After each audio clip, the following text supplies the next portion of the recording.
whenever I hear somebody say, well, Russ, you're a veteran of this game or several decades, I feel like I have to get my walker out and I have to, well, 4 score and 400 years ago, back when I got started. Hey investors, Bradley here from Watson Estates, and you're listening to the largest, fastest growing podcast for Toronto real estate on iTunes, Spotify, and Google Podcasts. As a broker investor myself, I like to keep track with what's going on in our market, and we do that on an ongoing basis. But I think it's also important that we talk to large investors, not just people who have massive portfolios built in the recent past, but people who have decades of experience and have gone through ups and downs and able to share with us wisdom versus information or knowledge. Well, today on our show, we got Russell Westcott. I'm really excited to have him come on. He's a real estate entrepreneur, an author, an inspirational public speaker. He's written several Canadian best-selling books. You can look those up on his website as well. He's currently the founder of Raising Capital Academy. He's been there for a few years, but the former vice president of the Real Estate Investment Network. And he has some interesting thoughts, some interesting takes on us building our real estate portfolio that hopefully challenge you and teach you some things about building your portfolio, not just for some sudden success or quick growth, but long-term with stability. That's very much the topic of our conversation, is how do we make our real estate portfolio last for the long term, which is what for the most part we are investing for anyways. I know you guys are going to love the show. When you do, please share it at Watson Estates. It gets more eyes on the show, supports the channel, and really helps people learn and makes me feel good. And it tags me so I can send you a little DM. I really appreciate the support. Hit the like, hit the comment, whatever it takes. I know you guys are going to love it. You're going to get a ton of value. I sure did. And I've been doing this for a while. So enjoy the show. Russell, thanks for joining us on the show. How you doing? Hey, Bradley, how's it going, my friend? So long time no talk. We were trying to coordinate this in the spring, and then all of a sudden summer happened, and now it's in the fall here. And I know we're going to do a cardinal sin, and we're going to date it a little bit, but I'm honored to be part of your podcast here, my friend. And I am thrilled. I'm glad that we were able to get this together. And it's nice to have a fellow podcaster as well. Maybe tell our audience what your podcast is called. It's very easy to remember. Well, we went on a corporate retreat with the entire team. We spent tens of thousands of dollars. We hired big consulting firms to come back and come up with the best creative minds to come up with the best podcast name. And we came up with the Russell Westcott podcast. There you have, folks. There you go. Make sure you guys go over and support. Love it. So Russell, tell us a little bit about yourself. Maybe give us an intro. You're going to share some deep wisdom over the last several decades with us. But before we get started, maybe tell us a little bit about you. Yeah, well, it's funny. Whenever I hear somebody say, well, Russell, you're a veteran of this game or several decades, I feel like I have to get my walker out and I have to, 4 score and 400 years ago, back when I got started. Right. So, no, I'll keep the intro really tight and short, but before we do get to it, I just wanted to acknowledge you, Bradley, and congratulate you. Toronto's #1 and fastest growing podcast out there. You're obviously doing something very well. You're resonating with your audience, and you're just absolutely just crushing it. And this is a needed service for people out in the community of real estate investors. So just wanted to congratulate you. Thank you. Thank you. Well, like in good Canadian fashion, whenever you have to talk about yourself, what do? You deflect it a little bit. So the real quick story, I'm born and raised Saskatchewan, grew up in a very, very small town, under 300 people, had no real estate experience whatsoever, went the route of getting a university education, the College of Commerce, bachelor degree in University of Saskatchewan, started the traditional path of going down a route of traditional sales with Kraft Foods in the dairy industry, and then I moved over to Saputo Foods. And then I slowly realized that the climbing the corporate ladder, the ladder was leaned up against the wrong wall. And I was right around the year 2000, the turn of the century. That's how far back we start going here. I was having a little bit of a crisis of Peter Pan syndrome that I never knew wanted to grow up. And what do you do when you have a little bit of crisis at that time? You turn to Oprah. And on Oprah was that Robert Kiyosaki was on there. I think it was in April of 2000. And he was talking about Rich Dad, Poor Dad. And it just set me on a path of exploration, coaching, mentorship, reading books, action. And the one thing that resonated with me was real estate. And when I bought my first place, would have been 2002. I went on a tear. I think I bought a property a month for more than 5 years. And then I still continue to buy properties. I bought multiple properties this year alone, right? So it's just been a journey of exploration. It's been a journey of coaching, providing value, and supporting others.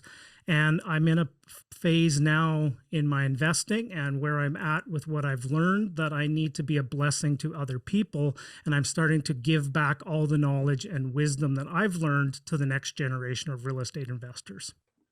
Yeah, and guys, there's many platforms that you can grab onto some of this knowledge and wisdom. And by the end of the show, you guys will have heard, I'm sure, several methods to do that. Now, over the last 20 some odd years, maybe we'll jump right into it. Give us some thoughts, some words of wisdom, some insight that you've maybe collected during your time. Obviously, you've been very busy. You've been a lot on the go. You've been very involved in the real estate community. But what are some of those golden nuggets that you really are feeling called to share? Yeah, well, yeah. How many hours do we got here, Bradley? So I'll keep it tight. So Less first of than all, one. yeah, less than one. Yeah, less than a half an hour. No. So first of all, I'm just going to have a very clear distinction between knowledge and wisdom. Okay, knowledge is, which a lot of people do when they go to the podcast world. They listen to podcasts, they subscribe to all the YouTube channels, they read all the books, they go to all the seminars, they've attended every Zoom meeting, and they're learning the process. They're educating themselves. So that's knowledge. Like, by all means, dive into it. There's another level that investors need to go to and get to eventually, and that's called wisdom. That's essentially where you've taken the knowledge and you've applied it, and you put the experience, and you've fallen on your face, and you've made the mistakes, and you hit a few home runs, and you struck out many times. But only going through the process can you actually get the wisdom. And that's one of the things that I want to kind of share here with people. So here's the thing I'm going to tell with a lot of people is, if you've read books or you listen to podcasts, you'll hear the thing is invest for the long term. Okay. Invest for the long term. Now, very few people actually know what the long term means. Like, I'm talking 15, 20, 30. I actually seek wisdom for people that have been investing for 40 years or more. Okay. So you want to find people that have gone through the ups, that have gone through the downs, that have gone through the flats, because I'm not trying to be harsh here for a second. But if you've been investing in real estate for the last 5 years, maybe even 7 years, the only thing you've ever seen in many cases is a meteoric rise of prices that go up exponentially, and you're disappointed when properties don't double in value every year or two. Right? I mean, growth rate was only 7% last year. Oh man, the market's done, right? So those things happen. Markets go up, markets go down, markets stay flat. Now, here's the thing is with you, with yourself, your mental state, your emotions, how you love your portfolio and how you don't like your portfolio goes ups and downs and waves of that, like, as well. So there's times over a course of a long career of this game in real estate that you'll fall out of love with your real estate and fall out of love with your properties, that you just need some help and guidance and support from a community, support from coaches, support from people who have been down the road before you. How do you turn it around if you're stuck? How do you turn it around if you're just not in love with your portfolio? How do you turn these things around when it's flat and you don't have these meteoric gains every year? So the thing I would just say is, seek wisdom, seek people that have been down the path before you. Don't just seek people that have been 5, 7 years in the business. Seek people 20, 30, 40, 50 years in the business and learn from them. Listen to them, learn from them, throw out the stuff that doesn't resonate with you, but by all means, seek them out and listen to them. Because one of the mistakes I made is I had lots of those people in my life that had lots of experience, and I was just too young and naive and too full of myself and said, what does that person know? They're just been in this game for too long. They're a dinosaur, if you will. You know what? Most of the lessons those people taught me way back in the day have actually come true. So if you're just getting started, seek that wisdom, learn from it, but also take action from it. I think that's great. And even on this show, our frequent listeners will recognize we have a variety of guests, right? I mean, I just this morning also recorded a guest, which you guys will probably have seen, I'm assuming a week before this one, unless we get some scheduling changes, where they got 18 units in 3 years. And we see those, and those are often the ones that hit the news and the media. And there's a lot of energy. I'll bet you if I had this interview with you 20 some odd years ago, you'd be on the stage speaking with that much charisma. But I do agree with you when it comes with talking to investors that have been doing it for the long haul, seeing all the things that you've described. There's a different approach to the conversation. It's very much a storytelling conversation, not so much an aggressive attack of the market conversation. And I know you're right. We have been extremely lucky. And I think that's kind of created a culture of expectation of price growth. And I think we need to wake up a little bit. And I think that these types of conversations are really, really good. So, well, do you mind if I jump in there a second, Bradley? Sure. So 100% that person that built those 18 units in that short period of time, high five, well done, congratulations. No, first of all, that's the first thing I would do. The next thing, if I had that person here, if I was having a one-on-one with them, I would just say, let's just have a conversation. Here's one thing I do know. Sometimes your ego is not your amigo.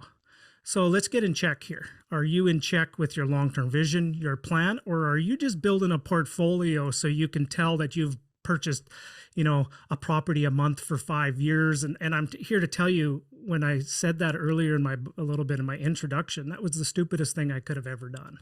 Is I grew way too fast. I added way too many properties. I grew to over 100 units fairly quickly. I did not build the team and the infrastructure to be able to support it. I had at one time, there was rent rolls of, $150,000 a month. And I'm trying to do it part-time with a skeleton crew of people. I didn't do that. And at the same time, I had to all do it all myself. I didn't have any team. I had no other people around to truly outsource all that work to. And you know what? To keep this really short, it didn't end well in a lot of cases. And in some cases, I had to rebuild on a few and I bought a lot of properties that were not good properties.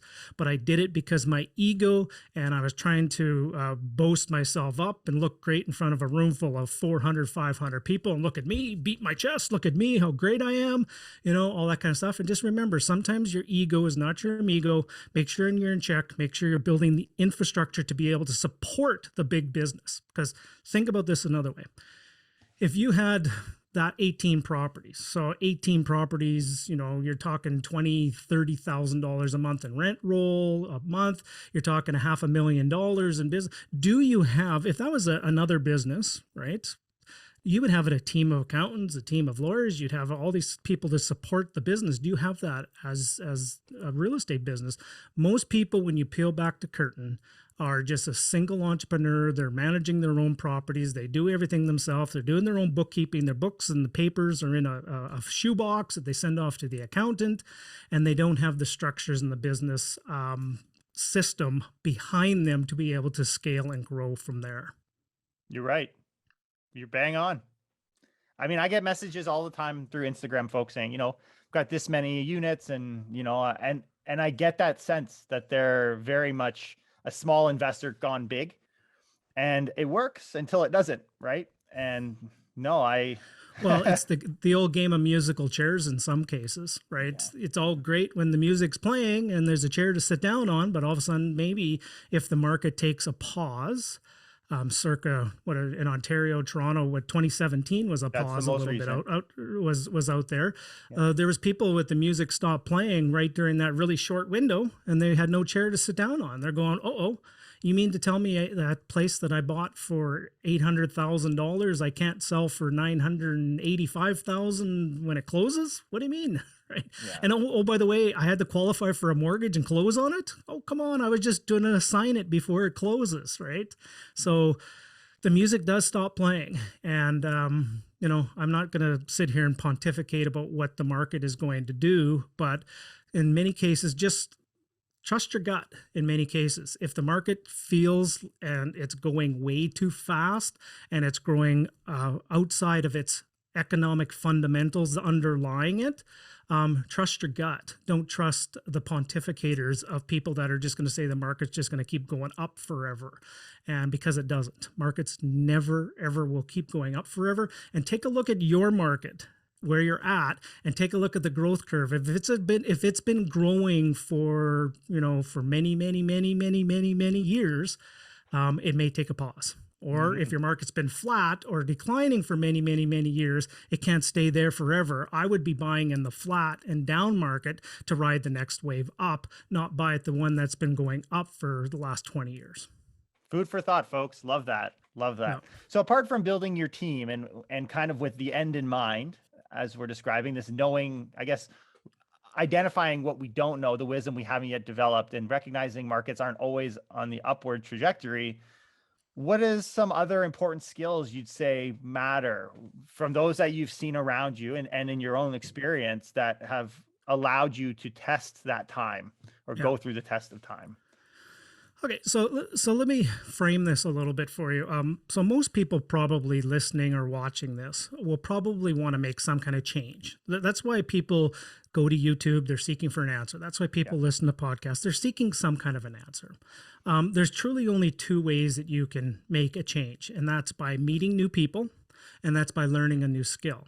Okay, so by all means, always try to keep meeting new people, even if it's on Zoom, even if it's on virtual. If you can still get out to a meetup group, if you have to wear a mask, don the mask, go out, meet the people.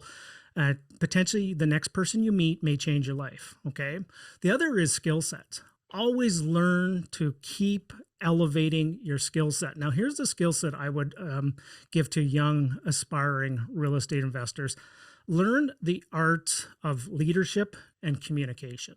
Learn the arts of inspiring a team of people. Learn how to do a public presentation. Maybe get on a podcast, deliver a YouTube video. Learn how to be able to get in a thought process, get an intention, and deliver that intention to a group of people, whether it's one-to-one, one-to-many, one-to-thousands. If you learn how to master the art of communication, whether it's written, whether it's images, whether it's audio, or whether it's video, if you learn the art of being able to communicate your message to a wide audience, the world is truly your oyster and you will never struggle for business again. You could become known as just the person to get on a podcast or a YouTube channel or a video, and then you can communicate a message, and people that can't communicate messages will come to you and say, look, I have this incredible project. Would you like to be part of it? What I would like for you to do is if you can communicate this message that you're part of this project, and then you can distribute this message out there. Right? It can be a business within a business is becoming somebody who's known to be able to share a message to a group full of people. So I guess the lesson to grab out of there is your ability to communicate, or not necessarily sell yourself, but maybe sell yourself, sell a message, opens doors in the investing world, in the real estate world. Yeah. Well, let's take a real life example here, Bradley. I know you love to do the podcast. I know you do, because the way your team has interacted with myself, the way you've put together the time and energy you've put together with your equipment, things like that, you love to do it, right? And you put out a high quality product and you have it very efficiently done. But at the same time, it's good for business, right? People hear it, people will come back to you, people will maybe want to transact with you because you've been in their earbuds for 70 some plus episodes for hours and hours and hours. And they just feel like, you know what? I know Bradley. I trust Bradley. I want to transact with Bradley. So it's been good for business that you've been communicating your message to an audience of people, and they've come back to want to do business with you. And you're not even selling anything other than selling people some good education, some good content, some good inspiration, and some encouragement to move forward. Right? No, and I agree. And I've heard it, I guess, said in different ways, but I love the way that you're kind of introducing it and giving the value behind doing it. I think it's easy to say, you know what, get on podcasts, but it's a different story when you start to recognize that this isn't just, we're not just pushing out to do it. These skills, the communication skills, the sharing of messages, it's a lot deeper, a little more, it gets you out of bed. It's fun, right? Yeah. It's Monday morning out here where I am, and very early in the morning out in the West Coast, right? And I've been up since 3 hours now, and I'm excited. This is on my calendar. I'm looking forward to doing this. And as you would know, Brad, there's a lot of people that, because you have a successful podcast, there's a lot of people reaching out to you that probably do a really poor job of put me on your podcast. We just closed this $17 billion project. Put me on your podcast. No, right? What value are you going to bring to my audience to help move forward the message I'm trying to do? You probably haven't even listened to one of my podcasts. You probably don't even know the message that I'm trying to accomplish and stuff like that. I get those requests all the time, and it's just like, sorry, that's a technical term for delete, right? Yeah, it's more of this approach of give me versus share, and let me share with you and your audience. And I Yeah. totally get it. But let's get off the Like podcast conversation. Let's get off the yeah. communication conversation. Let's Okay, segue got a it. little bit. From the perspective of a savvy investor that's done a few doors, we're like, yeah, I don't know, I'm 80% loan to value on my properties. I'm a little nervous here, but or someone who's entering the game, like what advice should they take and what advice should they put away? Like when you're listening to someone with all the energy, there's good in there too. Yep. But what is the stuff? So maybe it comes from how you listen to podcasts, how you listen to information. What is it that you're like, yeah, I could take that, or no, I've heard that 1,000 times, doesn't work. What are those kind of topics?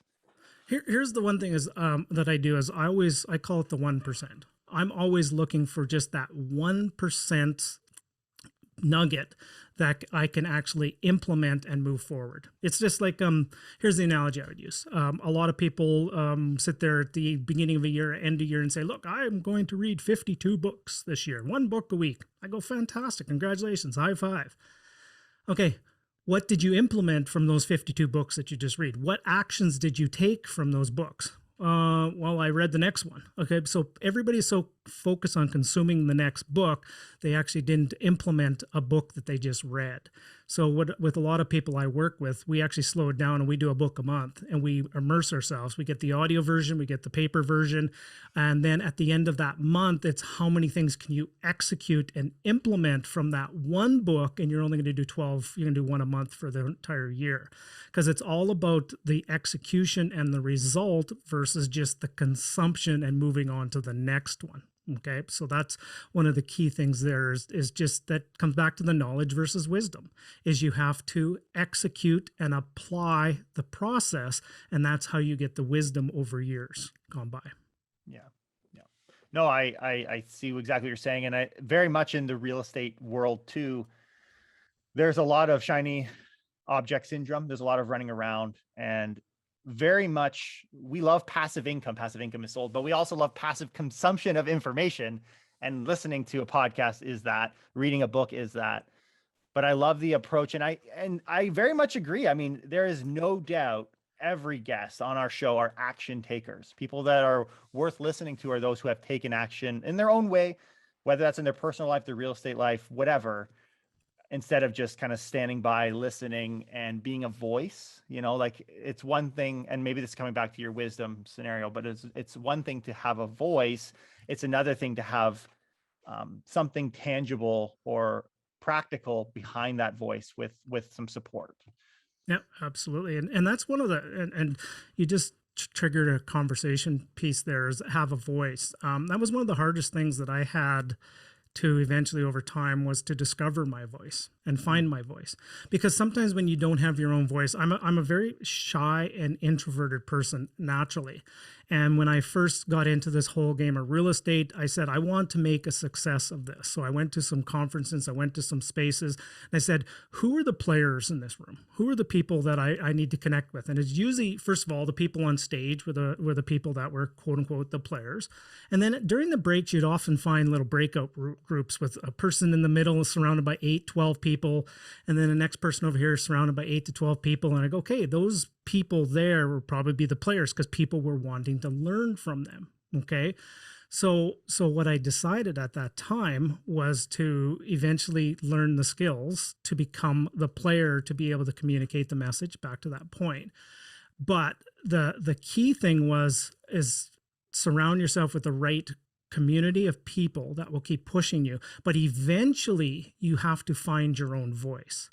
And finding your own voice is scary enough in itself. Being able to trust your own voice and your own wisdom is a whole deeper conversation. So finding your voice is one. Trusting your voice just comes from time, experience, and comes through wisdom. It comes through, to be honest, it comes through just falling flat on your face a few times and dusting yourself off and getting out of a funk. And how do you, if you're feeling stuck, how do you move forward from there? Really. So it's an evolution.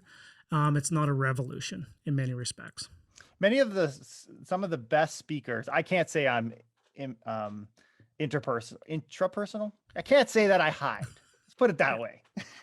In some ways, I love my own voice, and it drives my family crazy. But so I do believe that's a learned skill, because we do have many guests on our show that claim that they don't have that outspokenness, but they're clearly outspoken. They're clearly doing, and I believe that can happen outside of video and podcasting too. But one of the things that I would jump on there as well is it's a community game.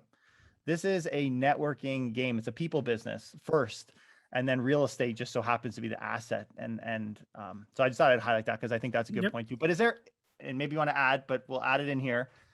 What is something you hear that you're like, no, like it's that drum has been beaten way too much, and I just can't kind of get behind that. I've seen that come through as a false narrative in the past. Well, here's the thing is, there's a couple things. Number one is some people feel that you have to always invest in your backyard where you live. You have to be able to drive to the property, or you have to be able to self-manage it and stuff like that. And I sit there and I look at where I live. Like, I live in a suburb of Vancouver, and no different than many of your people that live out in a Toronto or a suburb of a Toronto. And I can't find a property that works anywhere around here, that the numbers just don't make sense. Now, don't get me wrong. I could hopefully buy a property while try to have it be significantly negative cash flow, to try to absorb it over a period of time, to eventually sell it in a speculative market in the future for more. And that has been proven. I wish I would have done that maybe about 10 years ago. All right. But here's the thing is, if it doesn't cash flow in the area, you can barely, and if you can't afford to hang on to it, doesn't matter how much the value of the property goes up, it's just going to eat you alive. And if you have too many of those negative cash flowing properties, you're going to hate real estate, and you're going to have to work harder. And most people get into real estate for the freedom of the cash flow it's going to get them, not that you need another job of real estate. And now, a real life example. I was having a conversation with a fellow investor out your way, and they were buying this property, and the only way they could potentially make it work, it was like $1.5 million or something like that. And the only way they potentially make it work was to turn it into a rooming house, rent it out to students, buy the room, stuff like that, and do that. I go, okay, what's your experience of renting rooming houses? Oh, none. Okay, so you're going to hate life if you have no experience with rooming houses. Okay, do you have a professional managing it? No, I'm going to do it myself. Okay, but you have a full-time job, right? Okay. How's insurance looking for it? Oh, I haven't got my insurance yet. Oh, good luck trying to get some insurance on a rooming house at the moment. There are options, but good luck. But they had like 8 rooms, and they only had 3 of the 8 rented because the school was still closed. And they were bleeding $1,000, $1,100 a month. They go, but once I get those other units rented, I go, how long can you last doing that? And so I go, the good news is 2 things: is either you rent those properties ASAP as quick as possible to get the cash flow up, or the good news is you bought it at a decent price, you put a little money into it, you potentially could sell it and make about $40,000 and move on into something that might be a little bit easier for you to dump into on your first transaction. So here's the thing that I say is, you don't have to force a round peg in a square hole to buy where you invest. Your capital doesn't care where it goes. It just wants to earn a return for you. And what I've done within my own business is I've moved to another province to invest in a market that's on a flat trajectory at the moment, with all the indicators on the economic fundamentals that it's about to hit another bull run on the way up again. And that's what I'm doing and have done over the last years. Yeah. And I love the get out of here kind of example, because I think that is an ultimate solution that you've come to. It's just, as I sit back and I kind of look at the local market, I look at what's going on across Ontario, not even just in Toronto, and not even just the GTA, but outskirt communities now too. The temptation is just to get assets, to hold it. It's a long term. So let's say I'm taking a cash flow loss. You kind of sit back and say, well, everybody's taking a cash flow loss. Everything that's on the market is negative because the demand on the purchasing side is so high that, yeah, well, at least I'm making a mortgage pay down. I'm net positive, even though I'm not seeing it on a monthly basis. What would be your response to that conversation? Would you say red light, don't go, but ultimately pushing yourself out of that market? Or would you say, you know what, maybe there's other creative ways that we can obtain value, or is that for a specific type of risky investor? Like what is your kind of dialogue with folks in that pool? Well, I'll give you a real life example. So here's a conversation I was having with somebody.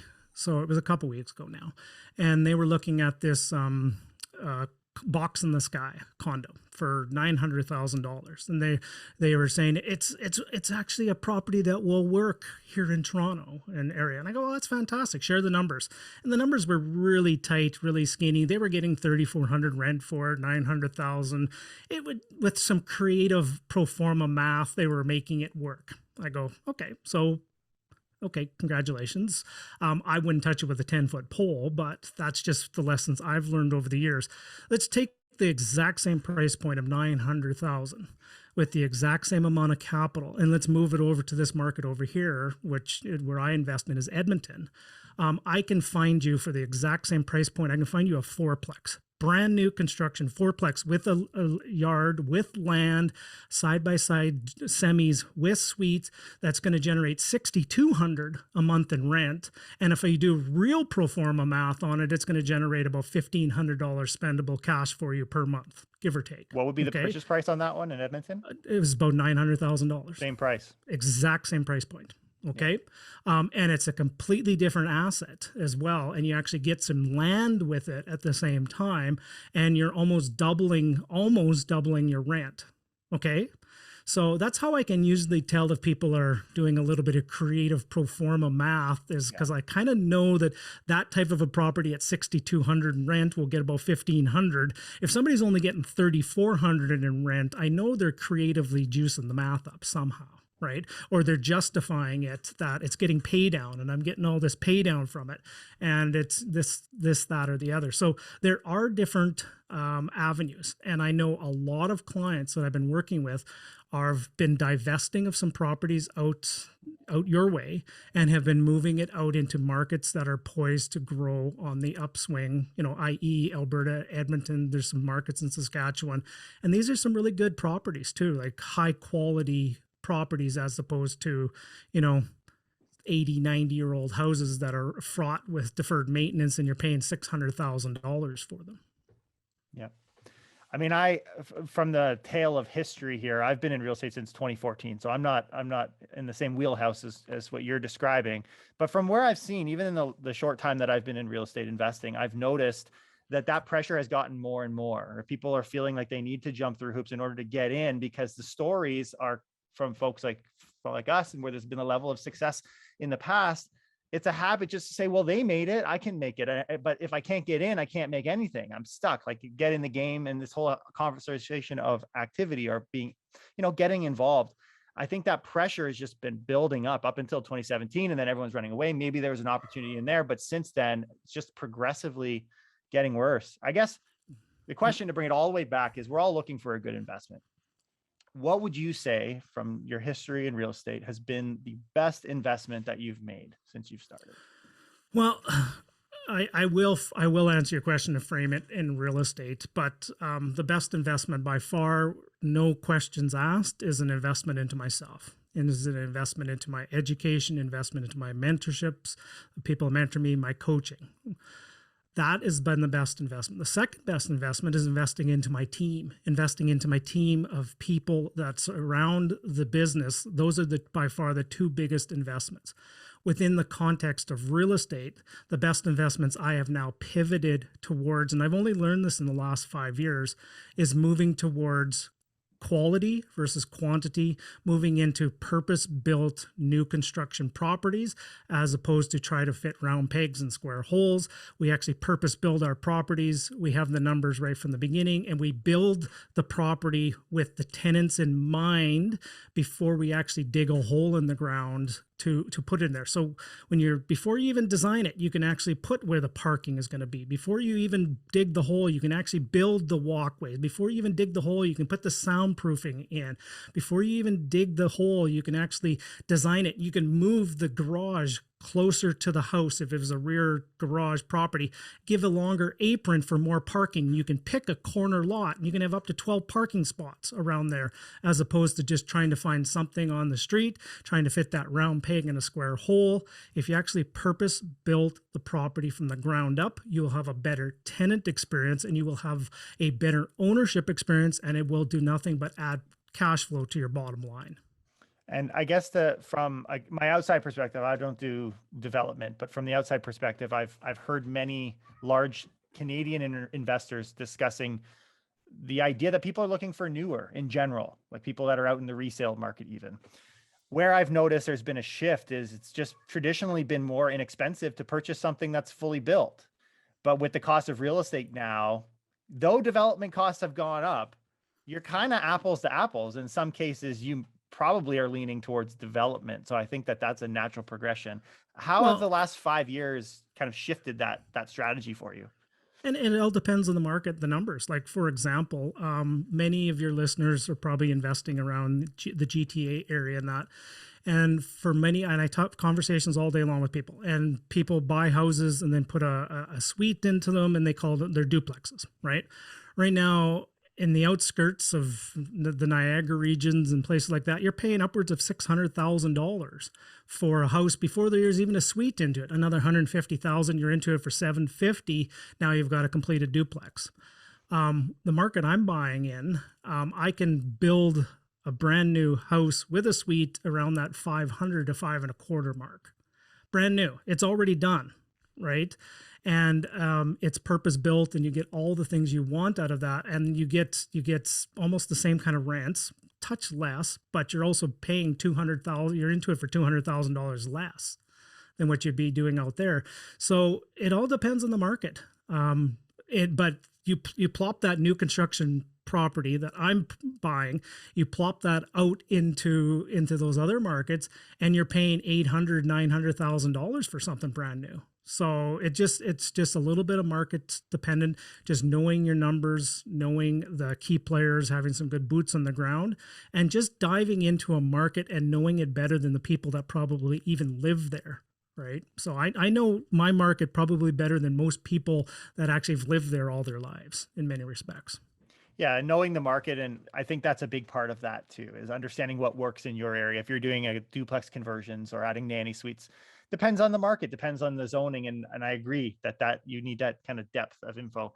Do you think maybe you've leaned towards development because you're kind of the headache of the deferred maintenance has pushed you over there, or are you doing it strictly from a financial decision? Like, I'm curious how much of it is the soft change and how much of it is a hard change?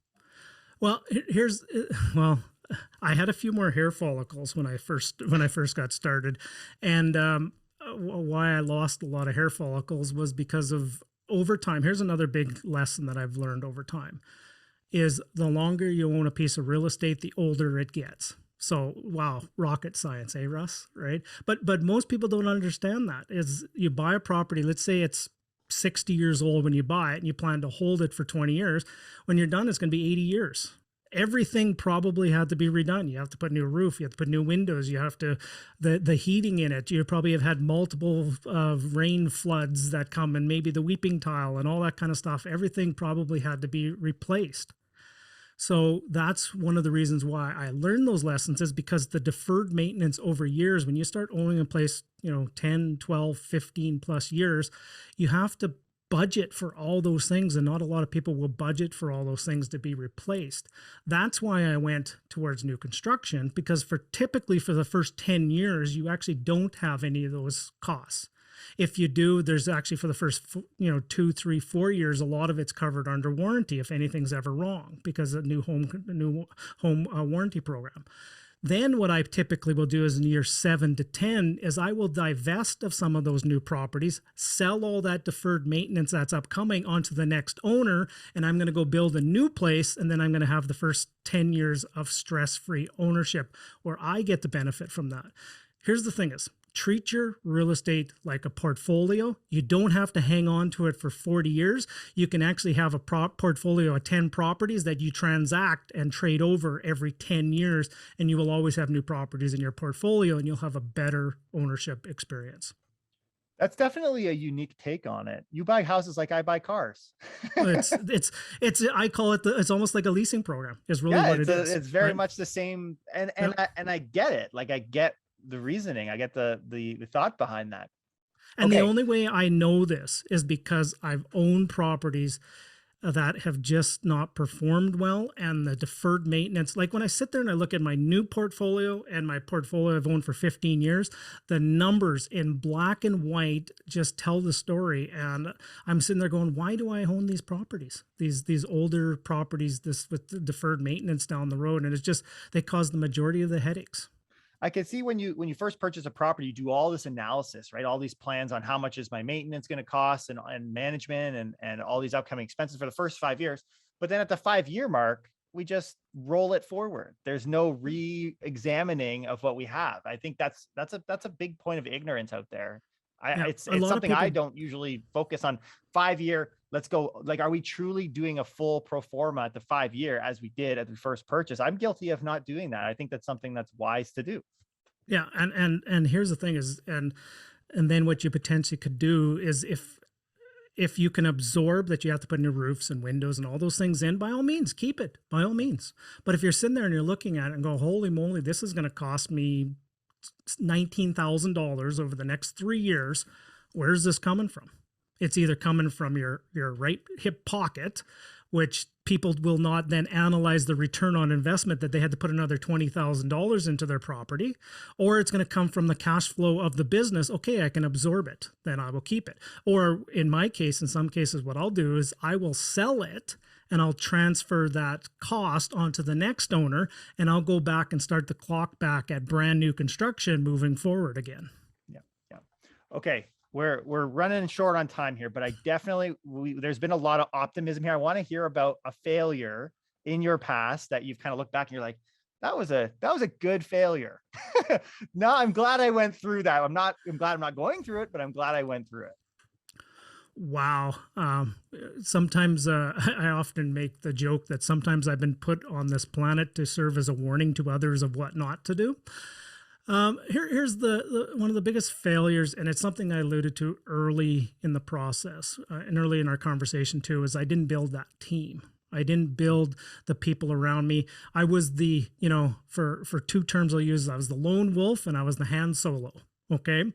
I had to do it all myself. I had to do all the property management. I had to do all the books. I had to do everything myself. And still to this day, I have a little bit of that nobody can do it as good as me syndrome, right? And to be honest, probably nobody can do it as good as you in many cases. But there are people out there that love to do the books. There are people out there that love to do property management. There are people out there that love to do the acquisition for you, to go kick up the listings and go find the property. There are people out there that will gladly go research the lending opportunities and approach 20 banks on your behalf, as opposed to you just having the relationship at one bank. Build out the team is one of the fastest ways, if you have a growth mindset, to do this. If don't get me wrong, I think there's a cap that most people will get to. You can probably do 5 to 10 properties on your own, pulling out your hair in many respects, but you probably can get her done. But if you have any aspirations beyond that, take the time, get some help, build out the team. So to succinctly answer your question, is I felt I had, in order to add value to others, I had to do it myself all the time. And here's the conversation I have with people is, a lot of people are looking for capital out there, and people, high net worth individuals, don't want to potentially place capital with the person unplugging the toilet, the person painting the wall, the person doing the drywalling. They don't want to place the capital with that. They want to place the capital with the CEO. They want to place the capital with the person building the team that has a team of resources, and the person that's looking 30,000 feet out of the crow's nest, looking out in the future, looking where the icebergs are, looking where to go next. That is where high net worth people want to invest with. They don't want to invest with pardon my language, a glorified property manager. Wow. Very good. Love it. Guys, I know you've gotten so much value. I know I've learned a ton and had just really good dialogue today. Russell, really appreciate it. Where can folks find you? Maybe once again, mention your podcast, but what other platforms could people get access to the communication and all this insight you're putting out? Well, remember that high profile consulting firm we paid to do all that creative marketing and stuff like that? So everything is revolved around my name. So if you Google Russell Westcott, it's not Russell Westbrook. You'll get the joke when you start typing in Russell West, and then the first person will come up was Westbrook. I'm definitely not him.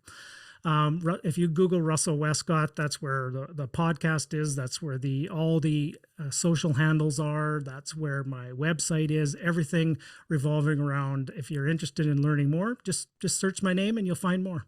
Pretty easy. No doubt anyone who's gotten to the end of this podcast has got a ton of value. Guys, if you have any questions for myself or for Russell, please leave them down below where you can, and support the channel. Share this on Instagram. You can tag us as well at Watson Estates. Russell, it's been a really good conversation. I have a feeling we'll be seeing you again soon. So thank you for taking the time to join us. Honored to share, my friend.